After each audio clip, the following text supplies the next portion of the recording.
Hello anime fans. तो कैसे आप सब? वापस आ गया हूँ मैं आपका अपना बैड एसएन एक नए और धमाकेदार एनिमे एक्सप्लेनेशन के साथ। आज की इस वीडियो में हम विच हैड एटलियर का एपिसोड 1 और 2 देखने वाले हैं। आप लोग को ये एनिमे जरूर पसंद आएगा क्योंकि ये एक मैजिकल वर्ल्ड टाइप एनिमे है जहाँ पर मैजिक थोड़ा लॉजिक के साथ काम करता है। तो चलिए ज्यादा टाइम वेस्ट नहीं करते हैं, डायरेक्ट वीडियो स्टार्ट करते हैं। तो एपिसोड की शुरुआत में कुछ सवाल पूछे जाते हैं। क्या कोई एथलीट पैदा होते ही एथलीट होता है? और एस्ट्रोनॉट या आइडल का क्या? पैदा होते वक्त तो ये पता ही नहीं होता कि तुम आगे जाके क्या बनोगे, तो फिर विचेस का क्या? इन सवालों के बाद हमें एक छोटी लड़की देखने को मिलती है जो कि तालाब में कपड़े धो रही होती है। पानी को गंदा करने की वजह से वो एक हिरन से माफी मांगती है और कहती है गंदगी के लिए माफ करना, मैंने अपना काम कर लिया है और अब जादू की वजह से वापस से ये पानी नॉर्मल हो जाएगा, इसलिए तुम इसे पी सकते हो। मैं जितने बार भी इसे देखती हूँ ये उतना ही खूबसूरत लगता है। सच में मैजिक बहुत अमेजिंग है। इसके बाद वो घर जाते हुए हमें बताती है कि ये दुनिया मैजिक से भरी हुई है और ये एक जरूरी और काफी काम का चमत्कार है। ये वो जादू है जिसने सब कुछ शुरू किया, लेकिन ये काम कैसे करता है ये कोई नहीं जानता। जो विचेस होती हैं सिर्फ वही जादू कर सकती हैं और आम लोग बस इसे देख सकते हैं और महसूस कर सकते हैं। आम लोग जादू नहीं कर सकते और हर कोई विच नहीं बन सकता।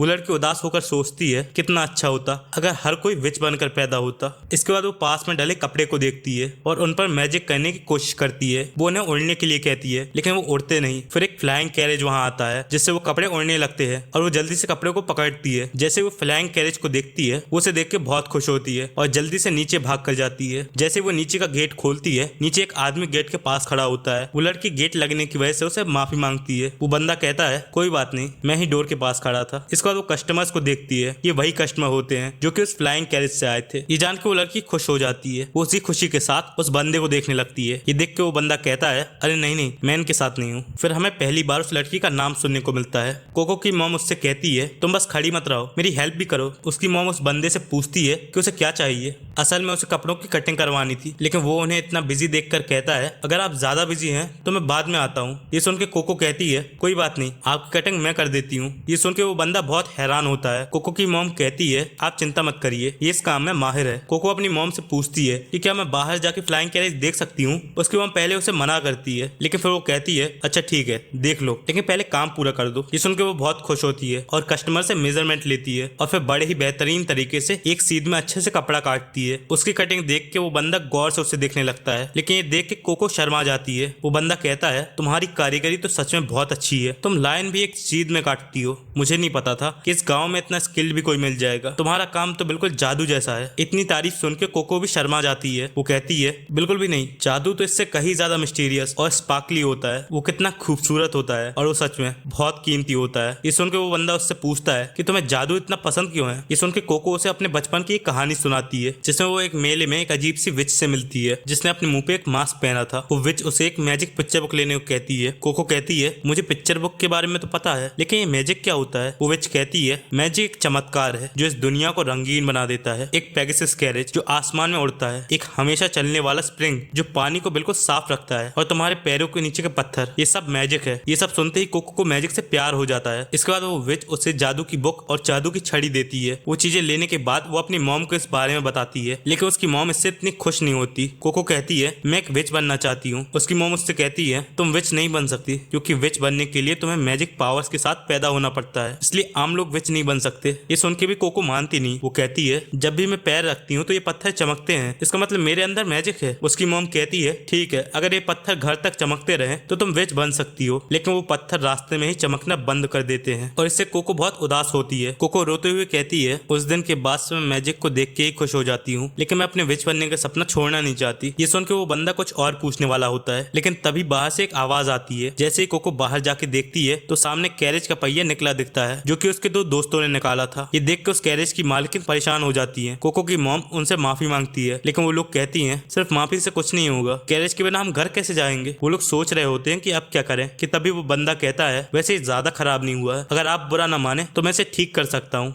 ये सुनकर वो लड़कियां कहती हैं लेकिन तुम हो कौन। वो बंदा कहता है मुझे माफ करना, अगर मैंने अपनी सिग्नेचर हैट पहनी होती तो ये सब थोड़ा आसान होता। वो बंदा अपना इंट्रोडक्शन देते हुए कहता है मेरा नाम किफरी है और मैं एक विच हूँ। उसकी हैट देख के कोको को मेले की विच की याद आती है क्योंकि उसने भी सेम हैट पहनी थी। वो लड़कियां उससे पूछती हैं क्या आप हमारी कैरेज ठीक कर सकते हैं। किफरी कहता है जी बिल्कुल। ये सुन के वो लड़कियां काफी खुश होती हैं और उसे थैंक यू बोलती है। किफरी कहता है इतनी बड़ी बात नहीं है, मैं बस इसके पहिए पर मैजिक स्पेल करके इसे दोबारा लगा दूंगा, लेकिन इसके लिए मुझे एक बंद कमरा चाहिए। ये सुन के कोको तुरंत बोलती है इसके लिए आप हमारी वर्कशॉप यूज कर सकते हैं। उसकी मॉम उसे रोकती रोकती है, लेकिन वो कहती है उन्हें करने दीजिए ना मॉम। ये बोल के वो सोचने लगती है कि शायद इसी बहाने मैं भी पहली बार जादू होते हुए देख पाऊं। अगले सीन में कोको एक कमरे के बाहर बैठी होती है। किफरी ने उसे बाहर पहरा देने के लिए बैठा रखा था ताकि वो जब जादू करे तो बाहर से कोई उसे देख ना पाए। ये सुन के कोको भी सोचती है पर मैं इसे देख क्यों नहीं सकती। मैजिक तो दुनिया में हर जगह होता है पर ये कैसे होता है ये कोई नहीं जानता, सिर्फ विच इसका सीक्रेट जानते हैं। ये सोचते हुए वो अपने दोस्तों को देखती है जो कि खिड़की से मैजिक देखने की कोशिश कर रहे थे। कोको उन्हें रोकने की कोशिश करती है लेकिन फिर वो भी उनके साथ मैजिक देखने के लिए खिड़की खोलने लगती है, लेकिन खिड़की पर पहले से ही पर्दा लगा था इसलिए वो कुछ देख नहीं पाती। इसके बाद कोको नीचे आती है और उस कमरे के पास जाती है जहाँ पर किफरी मैजिक कर रहा था। कोको पहले तो उसे ना देखने का डिसाइड करती है बट फिर वो उसे देख लेती है। वो देखती है कि किफरी पहिए पर कुछ ड्रॉ कर रहा है। ये देख के कोको को समझ आता है कि उसके पास जो जादू की छड़ी है वो असल में एक पेन है और जादू किया नहीं जाता, उसे ड्रॉ करना पड़ता है। ये देख के कोको बहुत खुश होती है और उसी टाइम किफरी का काम भी खत्म हो जाता है, इसलिए वो कोको को अंदर आने के लिए आवाज लगाता है। कोको ये सुन के जल्दी से भागकर कमरे के बाहर पहुंचती है ताकि किफरी को शक न हो जाए कि उसने उसको मैजिक करते हुए देख लिया है। उनका पहिया ठीक होने के बाद वो लड़कियां वहां से चली जाती हैं और फिर शाम को किफरी भी वहां से चला जाता है। कोको की मॉम उससे कहती है मुझे डर था कि कहीं तुम मैजिक सीखने के लिए उस विच के साथ न चली जाओ। मैंने तुम्हारे फादर को भी एक बीमारी में खो दिया था, इसलिए तुम भी मुझे अगर छोड़ के चली जाती तो मैं अकेली पड़ जाती। ये सुन के कोको कहती है मैं नहीं जाऊंगी, मैं आपको अकेले छोड़ के कहीं नहीं जाऊंगी। ये सुन के उसकी मॉम बहुत खुश होती है। इसके बाद वो लोग खाना खाते हैं। कोको की मॉम उससे कुछ कहने की कोशिश करती है लेकिन फिर वो रुक जाती है और गुड नाइट बोल के सोने के लिए चली जाती है। कोको भी अंदर जाके उस मैजिक बुक और जादुई छड़ी को देखने लगती है। वो उसे ओपन करती है और इंक लेके कुछ ड्रॉ करने की कोशिश करती है। वो सोचती है मैं आपको छोड़ के कहीं नहीं जाऊंगी मॉम, बस मैं एक बार खुद मैजिक ड्रॉ करके ट्राई करना चाहती हूँ। उसके मैजिक ड्रॉ करने के बाद कुछ भी नहीं होता क्योंकि उसकी पेंटिंग अधूरी थी और इससे वो मायूस हो जाती है। लेकिन फिर तभी उसके पेन की इंक उसी पेंटिंग पर गिरती है जिससे उसकी पेंटिंग पूरी हो जाती है एंड उससे एक स्पार्कलिंग मैजिक होता है। ये देखकर कोको बहुत खुश होती है। इसके बाद कोको को विश्वास होता है कि मैजिक को ड्रॉ ही किया जाता है। वो सोचती है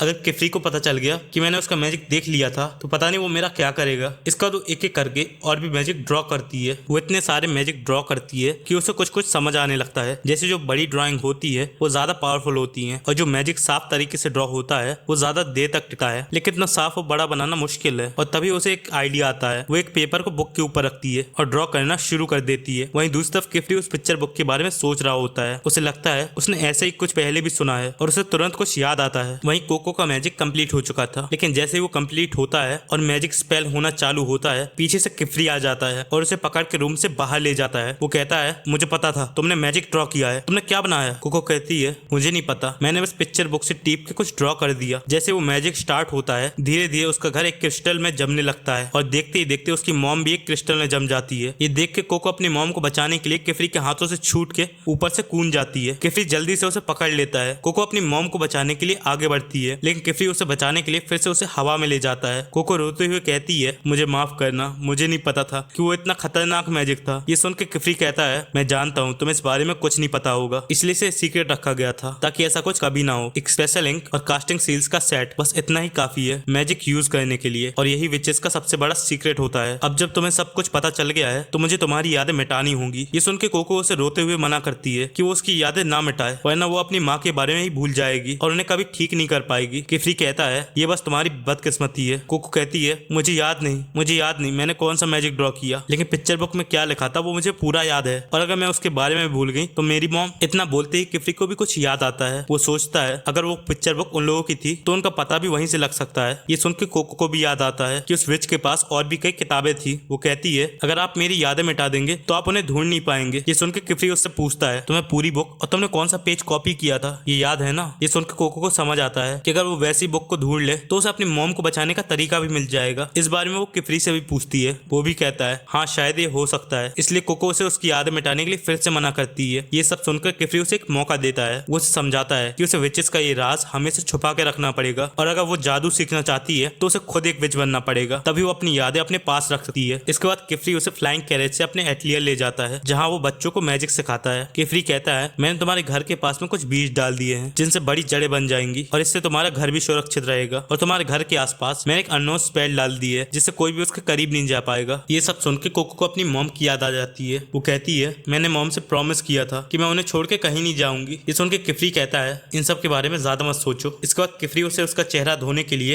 एक मैजिक से वाटर बबल बनाता है। ये देख के कोको बहुत हैरान होती है। किफरी उसे बताता है अब से वो यहीं पर रहने वाली है, लेकिन कोको उस बबल को देख के पूछती है ये क्या है? किफरी कहता है ऑफ कोर्स कोर्स पानी है। अरे हाँ, मैं तो भूल ही गया था कि तुम्हें कपड़े भी चाहिए होंगे। ये बोलते ही वो कपड़े लेने के लिए अंदर चला जाता है, लेकिन कोको कंफ्यूज होकर सोचती है पानी है ये तो मुझे भी पता है, लेकिन इससे मैं अपना मुंह कैसे धोऊंगी, ऊपर से मुझे मैजिक से डर भी लग रहा है। इस उनके पीछे से एक लड़की कहती है इसमें डरने की क्या बात है, इसे संभालना इतना भी मुश्किल नहीं है, रुको मैं समझाती हूँ। वो उसे बताती है कि एक वेपर बबल है जो कि आसपास की नमी से पानी इकट्ठा करके बनता है। अगर इसे हल्का सा टेढ़ा करोगी तो इससे पानी निकलेगा। उसकी मदद करने पर कोको उसे थैंक यू बोलती है, लेकिन वो लड़की थैंक यू सुन के उसे फिर से थैंक यू बोलती है और ऐसे ही थैंक यू का सिलसिला चालू हो जाता है। तभी पीछे से एक लड़की रेचन आती है और उससे कहती है इस पर ज्यादा ध्यान मत दो, इसे बस थैंक यू सुनना पसंद है, इसलिए ज्यादा हो तो इसे इग्नोर करना, इससे ये भी शांत हो जाएगी। कोको देखती है कि रेचन के हाथ में मैजिक टूल्स है। वो उनसे पूछती है क्या तुम दोनों विच हो। वो कहती हैं कि हम अभी सीख रहे हैं और हम उनके स्टूडेंट हैं। तभी वो लड़की भी पूछती है क्या तुम भी उनके स्टूडेंट हो। कोको कहती है नहीं, स्टूडेंट कहना तो गलत होगा, मेरा मतलब मैंने कल ही पहली बार मैजिक यूज किया था, हाँ लेकिन मैं यहीं रहने वाली हूँ। ये सुनते ही वो दोनों डर जाती हैं और कहती हैं तो तुमने वो किया था। कोको पूछती है क्या मतलब। वो बताती है कि एक अफवाह फैल रही है कि कल किसी आउटसाइडर ने फॉरबिडन मैजिक स्पेल किया था और उसे अपनी यादों के साथ ही मैजिक सीखने दिया जा रहा है। इसके बाद वहाँ किफरी आ जाता है। वो कहता है तुमने रेचन और टेटिया से तो मिल ही लिया होगा। वो रेचन और टेटिया को भी काम करने के बाद पढ़ने को कहता है। किफरी उसे कपड़े देता है और मैजिक के बारे में सबको समझाने लगता है। वो कहता है बहुत पहले मैजिक कोई खास चीज नहीं थी, बस कुछ पैटर्न्स और स्पेशल इंक का कॉम्बिनेशन चाहिए होता था। एक ऐसा टूल था जो कोई भी यूज कर सकता था, लेकिन इसी वजह से बार बार कॉन्फ्लिक्ट हुए। जब इंसान को कुछ भी करने की पावर मिलती है तो वो सच में कुछ भी कर देता है और इसी तरह कई भयानक स्पेल्स बनाए गए। कुछ लोग जो कि अभी भी अच्छे थे उन्होंने लड़ाई से मुंह मोड़ लिया और वही लोग विच के रूप में एक हो गए। उन्होंने लोगों की मैजिक से जुड़ी यादें मिटा दी और ये राज सिर्फ उन स्टूडेंट्स को दिया जिन्होंने इसकी रक्षा करने की कसम खाई थी। उस दिन को डे ऑफ द पैक्ट कहा जाता है। तब से लोगों को यही बताया गया कि मैजिक को सिर्फ कुछ चुनिंदा लोग ही कर सकते हैं। अगर फिर से सच फैल गया तो दुनिया फिर से बेकाबू हो जाएगी, इसलिए सब इस सीक्रेट को छुपाने में लगे हैं और इसी वजह से लोग तुम्हारी बात कर रहे हैं। मुझे अफसोस है कि तुम्हें ये सब सुनना पड़ा। इसके बाद कोको फॉरबिडन मैजिक के बारे में पूछती है। किफरी कहता है ये वो मैजिक है जो कॉन्फ्लिक्ट के दौर में बनाया गया था और इसे पैक्ट के बाद बैन कर दिया गया। एक तरीके से जो मैजिक दूसरों को नुकसान पहुंचाते थे उन्हें बैन कर दिया गया। ये सुन के कोको उन्हें वो मैजिक सिखाने को कहती है ताकि वो डर के मारे वो मैजिक कभी यूज ही ना करे। किफरी कहता है नॉर्मली मैं स्टूडेंट्स को इतनी जल्दी ये सब नहीं सिखाता, लेकिन मुझे लगता है कि तुम्हारे केस में मुझे थोड़ी मुश्किल होगी। इसके बाद किफरी उसे नीचे कुछ दिखाने ले जाता है। वो कहता है फॉरबिडन स्पेल्स बहुत सारे हैं, लेकिन सिंपल बात ये है जो भी स्पेल डायरेक्टली इंसान की बॉडी पर यूज होती है वो मना है, जैसे ट्रांसफॉर्मेशन, एज चेंज करना, बिना किसी डोर या व्हीकल के टेलीपोर्ट करना, किसी के थॉट्स या इमोशंस को कंट्रोल करना, किसी को नुकसान पहुंचाना या इवन हील करना भी, लेकिन याद मिटाने वाला जादू मना नहीं है। किफरी एक पेपर पर मैजिक बना के उससे एक लैंप जलाता है और कहता है ज्यादातर स्पेल्स टूल्स पर यूज होती हैं, जैसे कैरेज, लैंप्स। वो उसे एक विंडो दिखाता है जिस पर पहले से ही मैजिक बना हुआ था। किफरी उसे फिक्स करता है और वहां से एक लेक का व्यू दिखाई देता है। कोको पूछती है लेकिन ये चेंज कैसे हो गया। किफरी कहता है इसे विंडो वे कहते हैं। ये दो सेम पैटर्न वाली विंडोज को कनेक्ट करता है, मतलब जिस विंडो पर भी सेम पैटर्न होगी ये उसके साथ कनेक्ट हो जाएगी। इसके बाद वो नदी के पार एक बिल्डिंग दिखाते हुए कहता है वो टावर ऑफ टॉम्स है। मैजिक से जुड़ी हर किताब वहाँ अपने आप कॉपी हो जाती है। ये सुनते ही कोको को उस पिक्चर बुक की याद आती है। वो किफरी से तुरंत वहाँ जाने को कहती है। किफरी उसे रोकने ही वाला होता है कि तभी एक सी मॉन्स्टर के पूंछ से बहुत सारा पानी उनकी तरफ उछल के आता है। किफरी बताता है उसे लाइब्रेरियन ट्रायल कहते हैं। वहाँ पर सिर्फ वो विचेस अंदर जा सकते हैं जो उनके टेस्ट को पास करते हैं, इसलिए अगर तुम अंदर जाना चाहती हो तो तुम्हें पहले पढ़ना होगा। किफरी कहता है तुम्हारे मैजिक सीखने के जुनून को देखकर मुझे बहुत खुशी हुई। डर लगना नॉर्मल है, लेकिन जो मैजिक मना नहीं है, जिन्हें सीखने से खुशी मिलती है, अगर वो हम पहले सीख लें तो ज्यादा अच्छा रहेगा। ये सुन के कोको भी उसकी बात मान जाती है। इसके बाद किफरी उसे उसका रूम दिखाता है। वो कहता है लगता है एगोथ यहाँ नहीं है। ये सुन के कोको उससे पूछती है कि एगोथ कौन है। किफरी कहता है वो तुम्हारी रूममेट है और तुम दोनों साथ में ये जगह शेयर करोगे, हालांकि तुम्हारे बेडरूम अलग होंगे और चिंता मत करो डोर भी लॉक रहेगा। वो उसे रेस्ट करने को बोल के वहाँ से चला जाता है। इसके बाद किफरी किसी से बात करता है और वो उसे थैंक यू बोलता है कोको को स्टूडेंट बनाने की परमिशन देने के लिए। वो पिक्चर बुक के बारे में बात करते हैं, लेकिन अभी किफरी को बुक मिली नहीं होती। वहीं दूसरी तरफ कोको अपना नया रूम देख रही होती है। वो जैसी मैजिक टूल्स को हाथ लगाने की कोशिश करती है, कहीं से आवाज आती है मेरे डेस्क को छुओ मत। असल में ये अगौत होती है जो कि अब से उसकी रूममेट है। वो अपने जादू से नीचे उतरती है। कोको उससे पूछती है तुम अगौत हो ना। फिर वो अपना नाम बताती है। अगौत कहती है मैं जानती हूँ तुम कौन हो, तुम वही आउटसाइडर हो जिसके बारे में सब बात कर रहे हैं। सुना है तुम हमारी तरह यहाँ पढ़ने वाली हो। तुम्हारी मॉम के बारे में सुन के बुरा लगा, लेकिन जो तुमने किया है उसके बाद वो कभी दोबारा इंसान नहीं बन पाएंगी। ये सुन के कोको थोड़ी मायूस हो जाती है, लेकिन वो कहती है मैं जादू सीखूंगी और विच बनकर उन्हें ठीक करूंगी। ये सुन के अगौत भी कहती है हमने अपनी पूरी जिंदगी कास्टिंग सीज ड्रॉ किए हैं। हमने इतनी प्रैक्टिस की है कि हमारी उंगलियां तक काली हो गई। हमने टेस्ट पास किए है, तब जाके हमें स्टूडेंट बनने का मौका मिला। और तुम एक नॉर्मल लड़की हो जो कुछ नहीं जानती। तुम जैसी आउटसाइडर कभी विच नहीं बन सकती। कोको कहती है मैंने स्पेल्स पहले भी ड्रॉ किए हैं और जब तक मैं ट्राई नहीं करूंगी तो मुझे पता पता कैसे चलेगा? अगौत कहती है ठीक है तो खुद को साबित करो, अब तुम्हारा टेस्ट कल से शुरू होगा। इसके बाद उन्हें रेचन और टेटिया खाने के लिए बुलाती है। खाना खाते वक्त टेटिया किफरी से कोको की वेलकम पार्टी मांगती है, लेकिन किफरी कहता है लास्ट मोमेंट पर ही सब कुछ हो गया, इसलिए टाइम नहीं मिला, इसलिए पार्टी बाद में करेंगे। कोको जैसे वो व्हीट ब्रेड खाती है और सूप पीती है उसे वो बहुत पसंद आते हैं। बाकी के स्टूडेंट्स बताते हैं कि ये मास्टर किफरी बनाते हैं, वो एक ग्रेट शेफ भी हैं। इसके बाद सोते वक्त कोको अपनी मॉम को याद करती है और अगले दिन वो सोचती है मुझे स्टूडेंट बनने के लिए टेस्ट देना होगा, पर बुक्स में तो ये लिखा ही नहीं है कि आखिर मुझे करना क्या होगा। तभी अचानक से किफरी कहता है मैजिक में काफी चीजें बुक्स नहीं बताती, इसलिए प्रैक्टिस से ज्यादा सीखने को मिलता है। तभी कोको उसके हाथ के सामान के बारे में पूछती है। वो कहते हैं कि ये तुम्हारी मैजिक टूल है। उन्हें देख के कोको बहुत खुश हो जाती है। हालांकि उसे वो मैजिक पेन देखकर उस हादसे की याद आ जाती है और उस पेन को छूने से उसे डर भी लगता है, बट उसे अपनी मॉम को बचाना था, इसलिए वो किफरी से कहती है मैं सीखने के लिए तैयार हूँ। किफरी भी उसके लेसन स्टार्ट करते हैं। पहले वो उसे कुछ चीजें याद करने के लिए देते हैं, जिसमें याद करने के बाद वो हमें समझाती है कि स्पेल के 3 पार्ट्स होते हैं, सिगिल, सेंटर, साइंस, लाइन और रिंग, आउटर सर्कल। सिगिल डिसाइड करता है कि मैजिक का टाइप क्या है, फायर, वाटर, लाइट या विंड। साइंस डिसाइड करते हैं शेप, साइज और डायरेक्शन। और जब रिंग कंप्लीट होती है तब स्पेल एक्टिवेट होता है। और ये सब याद करते करते उसे चक्कर आने लगते हैं, लेकिन ये सुन के किफरी काफी खुश होता है क्योंकि उसने सारी चीजें एकदम सही समझाई थी। इसके बाद वो मैजिक ड्रॉ करने का ट्राई करती है। ये देख के किफरी बहुत एक्साइटेड होता है। पहले कोको थोड़ा सा बनाती है बट तुरंत वो उसे छुपाने लगती है। किफरी उसके हाथ से वो पेपर खींच लेता है। कोको कहती है कि मैंने बहुत खराब बनाया है। किफरी कहता है ये तो बहुत नॉर्मल सा है, अभी तुम सीखना स्टार्ट कर रही हो, इसलिए अभी तुम्हें सही से ड्रॉ करने में टाइम लगेगा। उसे मैजिक दिखाते हुए कहता है ये देखो तुमने रिंग अधूरी छोड़ दी है, जब सर्कल कंप्लीट होगा तभी मैजिक एक्टिवेट होगा। जैसे ही कोको लाइंस मिलाती है मैजिक एक्टिवेट हो जाता है और तेजी से एक पानी की धार सीधे अगॉट को लगती है। ये देख के कोको उससे बहुत माफी मांगती है, लेकिन अगॉट शांति से कहती है कोई बात नहीं, और वो उसे अपना मैजिक सील्स दिखाने को कहती है। वो देख के बताती है कि एक तरफ की लाइन इसने ज्यादा खींच दी है, इसलिए पानी का डायरेक्शन एक तरफ ज्यादा तेज हो गया। अगॉट की ऑब्जर्वेशन देखकर किफरी काफी खुश होता है। वो कहता है अब लगता है मैं कोको को तुम्हारे हवाले छोड़ सकता हूँ। ये सुनकर कोको को कुछ समझ नहीं आता। किफरी कहता है मैं कुछ दिन के लिए ग्रेट हॉल जा रहा हूँ, इसलिए तब तक तुम कोको का ध्यान रखना अगॉत, और तुम भी क्लासमेट से बहुत कुछ सीखना। और ये सब बोलते हुए वहां से चला जाता है। इसके बाद कोको एक बार फिर से अगॉत से माफी मांगती है। अगॉत कहती है इतनी बार सॉरी मत बोलो, मैंने कहा ना मुझे फर्क नहीं पड़ता। वो कहती है कल मैंने कहा था तुम्हें अपने आप को साबित करना होगा, अब लेसन खत्म हो चुके हैं, इसलिए तुम्हारा टेस्ट भी अब शुरू होता है। इसके बाद हमें अगले एपिसोड का नाम the dead end branch test बताया जाता है और इसी के साथ ये एपिसोड यहीं एंड हो जाता है। तो दोस्तों ये था विच हैड एटलियर का एपिसोड 1 एंड 2 का हिंदी एक्सप्लेनेशन। आप लोग को ये एपिसोड कैसा लगा कमेंट में जरूर बताना, और अगर वीडियो पसंद आई हो तो वीडियो को लाइक करना, चैनल को सब्सक्राइब करना और वीडियो को हाइप करना बिल्कुल भी मत भूलना। तब तक के लिए आप लोगों से मिलता हूँ अगली वीडियो में।